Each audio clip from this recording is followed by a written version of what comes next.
ಸ್ನೇಹಿತರೆ, ತೀವ್ರ ಕುತೂಹಲಕ್ಕೆ ಕಾರಣವಾಗಿದ್ದಂತಹ ಚನ್ನಪಟ್ಟಣ ವಿಧಾನಸಭೆಯ ಉಪಚುನಾವಣೆಯ ಮತ ಎಣಿಕೆಗೆ ಇನ್ನೇನು ಕೆಲವೇ ಕ್ಷಣಗಳು ಬಾಕಿ ಇದ್ದಾವೆ. ಈ ಸಂದರ್ಭದಲ್ಲಿ ಅಭ್ಯರ್ಥಿಗಳು ಹಾಗೂ ಅಭ್ಯರ್ಥಿಗಳ ಬೆಂಬಲಿಗರು ತುದಿಗಾಲಲ್ಲಿ ನಿಂತಿದ್ದು ಯಾರು ಅಂತಿಮವಾಗಿ ಈ ಒಂದು ಕ್ಷೇತ್ರದಲ್ಲಿ ಗೆಲುವನ್ನು ಕಾಣ್ತಾರೆ ಅನ್ನುವ ಒಂದು ಅಂಶಕ್ಕೆ ಎಲ್ಲರೂ ಕೂಡ ಕಾತರದಿಂದ ಕಾಯ್ತಾ ಇದ್ದಾರೆ ಅಂದರೆ ತಪ್ಪಾಗೋದಿಲ್ಲ. ಇದೇ ಸಂದರ್ಭದಲ್ಲಿ JDS ಹಾಗೂ BJP ಪಕ್ಷಗಳ ಬೆಂಬಲಿಗರು ನಿಖಿಲ್ ಕುಮಾರಸ್ವಾಮಿ 30,000ಕ್ಕೂ ಅಧಿಕ ಮತಗಳ ಅಂತರದಿಂದ ಗೆಲುವನ್ನು ಕಾಣ್ತಾರೆ ಅನ್ನುವ ಹೇಳಿಕೆಯನ್ನು ಕೊಡ್ತಾ ಇದ್ರೆ, ಇನ್ನೊಂದು ಕಡೆ ಕಾಂಗ್ರೆಸ್ ಅಭ್ಯರ್ಥಿಯಾಗಿರ್ತಕ್ಕಂಥ CP ಯೋಗೇಶ್ವರ್ ಮೊನ್ನೆ ಮುಖ್ಯಮಂತ್ರಿಗಳನ್ನು ಭೇಟಿಯಾದಂಥ ಸಂದರ್ಭದಲ್ಲಿ ತನ್ನದೇ ಆದಂತಹ ಒಂದು ಲೆಕ್ಕವನ್ನು ಮುಖ್ಯಮಂತ್ರಿಗಳ ಮುಂದಿಟ್ಟು, ನಾನು ಈ ಬಾರಿ ಚನ್ನಪಟ್ಟಣದಲ್ಲಿ ಗೆಲುವಿನ ನಗೆಯನ್ನು ಬೀರ್ತೀನಿ, ಅದು ಕೂಡ 30,000ಕ್ಕೂ ಅಧಿಕ ಮತಗಳ ಅಂತರದಿಂದ ಅತ್ಯಂತ ಸುಲಭವಾದ ಗೆಲುವು ನನಗೆ ಆಗುತ್ತೆ ಅನ್ನುವ ಒಂದು ಮಾಹಿತಿಯನ್ನು ಮುಖ್ಯಮಂತ್ರಿಗಳ ಕೈಯಲ್ಲಿ ಕೊಟ್ಟು ಬಂದಿದ್ದರು. ಅಂತಿಮವಾಗಿ ಈ ಒಂದು ಕ್ಷೇತ್ರದಲ್ಲಿ ಗೆಲ್ಲೋರು ಯಾರು, ಸೋಲೋರು ಯಾರು ಅನ್ನೋದೇ $1 ಮಿಲಿಯನ್ ಪ್ರಶ್ನೆಯಾಗಿದೆ. ಈ ಪ್ರಶ್ನೆಗೆ ಉತ್ತರ ಇನ್ನು ಕೆಲವೇ ಗಂಟೆಗಳಲ್ಲಿ ಸಿಗುತ್ತೆ ಅನ್ನೋದು ನಮಗೆಲ್ಲರಿಗೂ ಗೊತ್ತೇ ಇದೆ. ಇದೇ ಸಂದರ್ಭದಲ್ಲಿ ಇಡೀ ಒಂದು ಚನ್ನಪಟ್ಟಣ ವಿಧಾನಸಭೆಯ ಉಪಚುನಾವಣೆಯ ಒಂದು ಉಸ್ತುವಾರಿಯನ್ನು ಹೊತ್ತಿದ್ದಂತಹ DK ಶಿವಕುಮಾರ್ ಈ ಚುನಾವಣೆಯ ಫಲಿತಾಂಶದ ಕುರಿತು ಒಂದು ಅಚ್ಚರಿಗೆ ಹೇಳಿಕೆಯನ್ನು ಕೊಟ್ಟಿದ್ದು, ನಿಜಕ್ಕೂ ಕೂಡ ಫಲಿತಾಂಶಕ್ಕೂ ಮುನ್ನವೇ DK ಶಿವಕುಮಾರ್ ಸೋಲನ್ನು ಒಪ್ಕೊಂಡ್ರ ಅಂತಕ್ಕಂಥ ಭಾವನೆ ಬರೋ ರೀತಿಯ ಒಂದು ಸ್ಫೋಟಕ ಹೇಳಿಕೆಯನ್ನು ಕೊಟ್ಟಿರ್ತಕ್ಕಂಥದ್ದು ನಿಜಕ್ಕೂ ಕೂಡ ಅಚ್ಚರಿಗೆ ಕಾರಣ ಆಗಿದೆ ಅಂದರೆ ತಪ್ಪಾಗೋದಿಲ್ಲ. ಸ್ನೇಹಿತರೆ, ಈ ಚನ್ನಪಟ್ಟಣ ವಿಧಾನಸಭೆಯ ಉಪಚುನಾವಣೆಯನ್ನು DK ಶಿವಕುಮಾರ್ ಮತ್ತು HD ಕುಮಾರಸ್ವಾಮಿ ಅವರ ನಡುವಿನ ಒಂದು ಒಕ್ಕಲಿಗ ನಾಯಕತ್ವಕ್ಕಾಗಿ ನಡೀತಿರ್ತಕ್ಕಂಥ ಒಂದು ಚುನಾವಣೆ ಎಂದೇ ಬಿಂಬಿಸಲಾಗಿತ್ತು. ಈ ಒಂದು ಚುನಾವಣೆಯಲ್ಲಿ ಯಾವ ಅಭ್ಯರ್ಥಿ ಗೆಲ್ತಾರೆ, ಆ ಒಬ್ಬ ಅಭ್ಯರ್ಥಿಯ ಪರವಾಗಿರ್ತಕ್ಕಂಥ ನಾಯಕರ ಕೈ ಮೇಲಾಗುತ್ತೆ, ಇದು ಒಕ್ಕಲಿಗ ನಾಯಕತ್ವವನ್ನು ನಿರ್ಧರಿಸುತ್ತೆ ಅನ್ನುವ ಚರ್ಚೆಗಳು ಕೂಡ ಇಡೀ ರಾಜ್ಯದಲ್ಲಿ ನಡೀತಾ ಇದ್ವು. ಆದರೆ ಇದೀಗ ಉಪಚುನಾವಣೆ ಸಂಪೂರ್ಣಗೊಂಡಿದ್ದು ನಾಳೆ ಮತ ಎಣಿಕೆ ನಡೀತಾ ಇದೆ. ಈ ಸಂದರ್ಭದಲ್ಲಿ ಕಾಂಗ್ರೆಸ್ನ KPCC ಅಧ್ಯಕ್ಷರು ಹಾಗೂ ರಾಜ್ಯದ ಉಪಮುಖ್ಯಮಂತ್ರಿಗಳು ಆಗಿರ್ತಕ್ಕಂಥ DK ಶಿವಕುಮಾರ್ ಈ ಒಂದು ಚುನಾವಣೆಯ ಫಲಿತಾಂಶದ ಕುರಿತು ಒಂದು ಸ್ಫೋಟಕ ಹೇಳಿಕೆಯನ್ನು ನೀಡಿದ್ದು, ನಿಜಕ್ಕೂ ಕೂಡ DK ಶಿವಕುಮಾರ್ ಯಾಕೆ ಈ ರೀತಿಯ ಹೇಳಿಕೆಯನ್ನು ಕೊಟ್ಟಿದ್ದಾರೆ ಅನ್ನೋದು ಆಶ್ಚರ್ಯಕ್ಕೆ ಕಾರಣ ಆಗಿದೆ. ಬನ್ನಿ ಸ್ನೇಹಿತರೆ, ಹಾಗಾದರೆ DK ಶಿವಕುಮಾರ್ ಚನ್ನಪಟ್ಟಣದ ಫಲಿತಾಂಶದ ಕುರಿತು ಯಾವ ಒಂದು ಹೇಳಿಕೆಯನ್ನು ಕೊಟ್ಟರು, ನಿಜಕ್ಕೂ ಕೂಡ DK ಶಿವಕುಮಾರ್ ಕೊಟ್ಟಿರ್ತಕ್ಕಂಥ ಈ ಹಿಂದಿನ ಮರ್ಮ ಆದರೂ ಏನು ಅನ್ನೋದನ್ನು ತಿಳ್ಕೊಂಡು ಬರೋಣ. ಅದಕ್ಕಿಂತ ಮುಂಚೆ ನೀವಿನ್ನು ನನ್ನ ಇಟ್ಗೆ ಹೇಮಂತ್ ಯೂಟ್ಯೂಬ್ ಚಾನಲ್ಗೆ ಸಬ್ಸ್ಕ್ರೈಬ್ ಮಾಡ್ಕೊಂಡಿಲ್ಲ ಅಂದರೆ ದಯವಿಟ್ಟು ಸಬ್ಸ್ಕ್ರೈಬ್ ಮಾಡಿಕೊಂಡು ಬೆಲ್ ಬಟನ್ನ ಕ್ಲಿಕ್ ಮಾಡಿ. ನಾನು ಕೊಡ್ತಕ್ಕಂಥ ಮಾಹಿತಿ ನಿಮ್ಗೆ ಇಷ್ಟ ಆಗಿದ್ದರೆ ಈ ವಿಡಿಯೋಗೆ ಲೈಕ್ ಮಾಡಿ, ಶೇರ್ ಮಾಡಿ, ಕಮೆಂಟ್ ಮಾಡಿ. ಸ್ನೇಹಿತರೆ, ಇಡೀ ರಾಜ್ಯದ ಕುತೂಹಲವನ್ನು ಕೇಳಿಸಿದ್ದಂತಹ ಜಿದ್ದಾಜಿದ್ದಿಗೆ ಕಾರಣವಾಗಿದ್ದಂತಹ ಚನ್ನಪಟ್ಟಣ ವಿಧಾನಸಭೆ ಉಪಚುನಾವಣೆಯಲ್ಲಿ ಬಿರುಸಿನ ಮತದಾನ ನಡೆದಿರ್ತಕ್ಕಂಥದ್ದು ನಿಜಕ್ಕೂ ಕೂಡ ಕಳೆದ ವಿಧಾನಸಭಾ ಚುನಾವಣೆಗೆ ಹೋಲಿಸ್ಕೊಂಡ್ರೆ 3% ಹೆಚ್ಚಿನ ಮತದಾನ ಆಗಿರ್ತಕ್ಕಂಥದ್ದು ಒಂದು ರೀತಿ ಅಭ್ಯರ್ಥಿಗಳಿಗೆ ಆತಂಕವನ್ನು ತಂದಿಟ್ಟಿದೆ ಅಂದರೆ ತಪ್ಪಾಗೋದಿಲ್ಲ.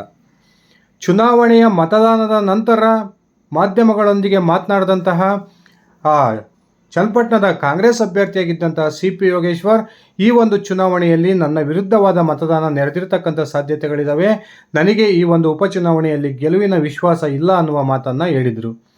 ಇದಕ್ಕೆ ಅನೇಕ ಕಾರಣಗಳನ್ನು ಕೂಡ CP ಯೋಗೇಶ್ವರ್ ಕೊಟ್ಟಿದ್ದರು. ಅವರು ಕೊಟ್ಟಿದ್ದಂತಹ ಕಾರಣಗಳನ್ನು ನಾವೆಲ್ಲರೂ ಕೂಡ ಒಪ್ಕೊಳ್ಬೋದಾದಂಥ ಕಾರಣಗಳನ್ನೇ ಯೋಗೇಶ್ವರ್ ಕೊಟ್ಟಿದ್ದರು. ಅದಾದ ನಂತರ ಬೆಂಗಳೂರು ಗ್ರಾಮಾಂತರದ ಮಾಜಿ ಸಂಸದ DK ಸುರೇಶ್ ಸಹ ಇದೇ ದಾಟಿಯಲ್ಲಿ ಮಾತಾಡಿದ್ದು, ಈ ಕ್ಷಣಕ್ಕೂ ಕೂಡ ಒಕ್ಕಲಿಗ ಮತದಾರರು ನಮ್ಮನ್ನು ಯಾಕೋ ನಾಯಕರು ಅಂತ ಒಪ್ಕೊಳ್ತಾ ಇಲ್ಲ, ಈಗಲೂ ಕೂಡ HD ದೇವೇಗೌಡರ ಫ್ಯಾಮಿಲಿಯನ್ನೇ ನಮ್ಮ ನಾಯಕತ್ವಕ್ಕೆ ಒಪ್ಕೊಳ್ತಾ ಇದ್ದಾರೆ ಅನ್ನುವ ಮಾತನ್ನು ಹೇಳೋದ್ರ ಮೂಲಕ ಬಹುತೇಕ ಚನ್ನಪಟ್ಟಣದಲ್ಲಿ CP ಯೋಗೇಶ್ವರ್ ಅವರ ಸೋಲು ಖಚಿತ ಅನ್ನುವ ಒಂದು ಮಾಹಿತಿಯನ್ನು ಕೊಟ್ಟಿದ್ದರು. ಇನ್ನೊಂದು ಕಡೆ ಮಾಗಡಿಯ ಶಾಸಕ ಬಾಲಕೃಷ್ಣ ಸಹ ಈ ಒಕ್ಕಲಿಗ ಸಮುದಾಯದ ವಿರುದ್ಧ ಹರಿಹಾಯ್ದಿದ್ದು, ಒಕ್ಕಲಿಗ ಸಮುದಾಯಕ್ಕೆ ದೇವೇಗೌಡರು ನಾವು ಕೂಡ ಒಕ್ಕಲಿಗರಾಗಿದ್ದರು, ನಮಗೆ ದೇವೇಗೌಡರು ಕುಟುಂಬದವರು ಏನೇ ಮಾತಾಡಿದ್ರು ಒಕ್ಕಲಿಗರು ತಲೆ ಕೆಡಿಸ್ಕೊಳಲ್ಲ, ಆದರೆ ದೇವೇಗೌಡರು ಮತ್ತು ಅವರ ಕುಟುಂಬದ ವಿರುದ್ಧ ಒಂದೇ ಒಂದು ಸಣ್ಣ ಮಾತನ್ನು ನಾವೇನಾದರೂ ಆಡಿದರೆ ಅದನ್ನೇ ದೊಡ್ಡ ವಿಷಯ ಮಾಡ್ತಾರೆ ಅನ್ನೋದ್ರ ಮೂಲಕ CP ಯೋಗೇಶ್ವರ್ ಬಹುತೇಕ ಸೋಲು ಕನ್ಫರ್ಮ್ ಅಂತಕ್ಕಂಥ ಒಂದು ಮುನ್ಸೂಚನೆಯನ್ನು ಬಾಲಕೃಷ್ಣ ಸಹ ಕೊಟ್ಟಿದ್ದರು. ಆದರೆ ಅತ್ಯಂತ ವಿಶ್ವಾಸದಲ್ಲಿದ್ದಂತಹ DK ಶಿವಕುಮಾರ್ ಇದ್ದಕ್ಕಿದ್ದಂಗೆ ಇವತ್ತು ಮಾಧ್ಯಮಗಳ ಮುಂದೆ ಮಾತನಾಡಿದಂಥ ಸಂದರ್ಭದಲ್ಲಿ ಒಂದು ಸ್ಫೋಟಕ ಹೇಳಿಕೆಯನ್ನು ಕೊಟ್ಟರು. ಬಹುತೇಕ DK ಶಿವಕುಮಾರ್ HD ಕುಮಾರಸ್ವಾಮಿ ಅವರ ಎದುರಲ್ಲಿ ಈ ಒಂದು ಚುನಾವಣೆಯಲ್ಲಿ ಶರಣಾದ್ರ ಅನ್ನೋ ಭಾವನೆ ಬರ್ತಕ್ಕಂಥ ಒಂದು ಹೇಳಿಕೆಯನ್ನು ಕೊಟ್ಟರು. ಹೌದು ಸ್ನೇಹಿತರೆ, ಮಾಧ್ಯಮಗಳೊಂದಿಗೆ ಮಾತನಾಡಿದಂಥ ಡಿ ಕೆ ಶಿವಕುಮಾರ್ ಕಳೆದ ವಿಧಾನಸಭಾ ಚುನಾವಣೆಯಲ್ಲಿ ಅಂದರೆ 2023ರ ವಿಧಾನಸಭಾ ಚುನಾವಣೆಯಲ್ಲಿ ಆ ಚನ್ನಪಟ್ಟಣದ ಸುತ್ತಮುತ್ತಲಿನ ಕ್ಷೇತ್ರದಲ್ಲಿರ್ತಕ್ಕಂಥ ಎಲ್ಲ ಕಾಂಗ್ರೆಸ್ ಶಾಸಕರು ಗೆದ್ದರು. ಆದರೆ ಚನ್ನಪಟ್ಟಣದಲ್ಲಿ ನಾವು ಕೇವಲ 16,000 ಮತಗಳನ್ನಷ್ಟೇ ಪಡೆದಿದ್ವಿ. ಅಂದರೆ ಕಳೆದ ವಿಧಾನಸಭಾ ಚುನಾವಣೆಯಲ್ಲಿ ಚನ್ನಪಟ್ಟಣದಲ್ಲಿ ಕಾಂಗ್ರೆಸ್ ಅಭ್ಯರ್ಥಿಯಾಗಿ ಸ್ಪರ್ಧಿಸಿದ್ದಂತಹ ವ್ಯಕ್ತಿ ಕೇವಲ 16,000 ಮತಗಳನ್ನು ಪಡೆದಿದ್ದರು. ಆದರೆ ಈ ಬಾರಿ ಚನ್ನಪಟ್ಟಣದಲ್ಲಿ ಕಾಂಗ್ರೆಸ್ನ ಮತಗಳಿಕೆಯ ಪ್ರಮಾಣ ತುಂಬ ಹೆಚ್ಚಾಗಿರುತ್ತೆ ಅನ್ನುವ ಮಾತನ್ನು ಹೇಳಿದರು. ಇವರು ಡಿ ಕೆ ಶಿವಕುಮಾರ್ ಇಲ್ಲಿನ ಕಾಂಗ್ರೆಸ್ ಅಭ್ಯರ್ಥಿ ಗೆಲ್ತಾರೆ ಅನ್ನೋ ವಿಚಾರವನ್ನು ಹೇಳಿದೆ.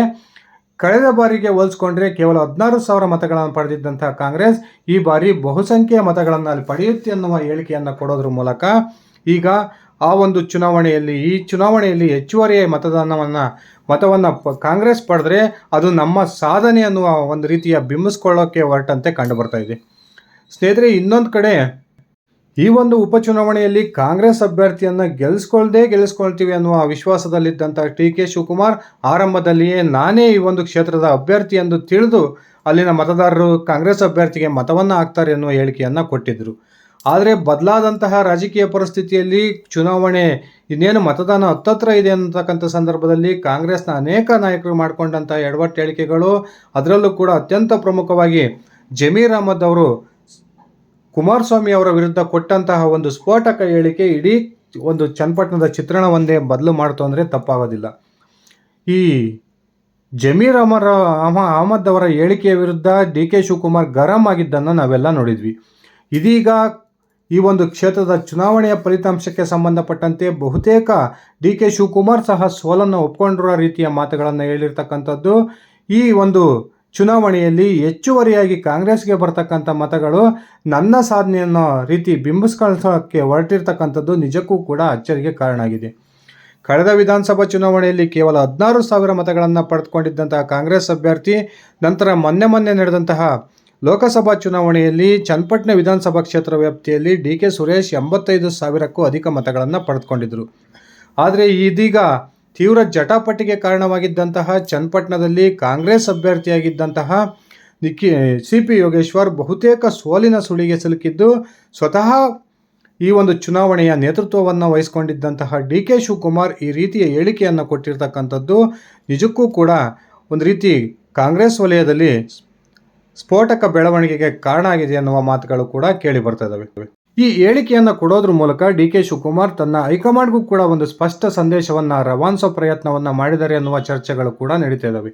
ಕಳೆದ ವಿಧಾನಸಭಾ ಚುನಾವಣೆಯಲ್ಲಿ ಕೇವಲ 16,000 ಮತಗಳಿಗೆ ಸೀಮಿತವಾಗಿದ್ದಂಥ ಕಾಂಗ್ರೆಸ್ಸನ್ನು ಈ ಚುನಾವಣೆಯಲ್ಲಿ ನನ್ನ ನೇತೃತ್ವದಲ್ಲಿ ಎದುರಿಸಿ ಹೆಚ್ಚಿನ ಮತಗಳು ಬರೋದಕ್ಕೆ ನಾನು ಕಾರಣ ಆಗಿದ್ದೀನಿ ಅನ್ನುವ ಒಂದು ಮಾಹಿತಿಯನ್ನು ಇದೀಗ ಹೈಕಮಾಂಡ್ಗೆ ರವಾನಿಸ್ತಕ್ಕಂಥ ಪ್ರಯತ್ನಕ್ಕೆ ಡಿ ಕೆ ಶಿವಕುಮಾರ್ ಕೈ ಹಾಕಿದ್ದಾರೆ ಎನ್ನುವ ಚರ್ಚೆಗಳು ಕೂಡ ನಡೀತಾ ಇದ್ದಾವೆ. ಸ್ನೇಹಿತರೆ, ನಿಮ್ಮ ಅಭಿಪ್ರಾಯದ ಪ್ರಕಾರ ನಿಜಕ್ಕೂ ಕೂಡ ಫಲಿತಾಂಶಕ್ಕೂ ಮುನ್ನವೇ ಡಿ ಕೆ ಶಿವಕುಮಾರ್ ಚನ್ನಪಟ್ಟಣದ ಸೋಲನ್ನು ಒಪ್ಕೊಂಡ್ರ? ದಯವಿಟ್ಟು ಕಮೆಂಟ್ ಮಾಡಿ. ಧನ್ಯವಾದಗಳು.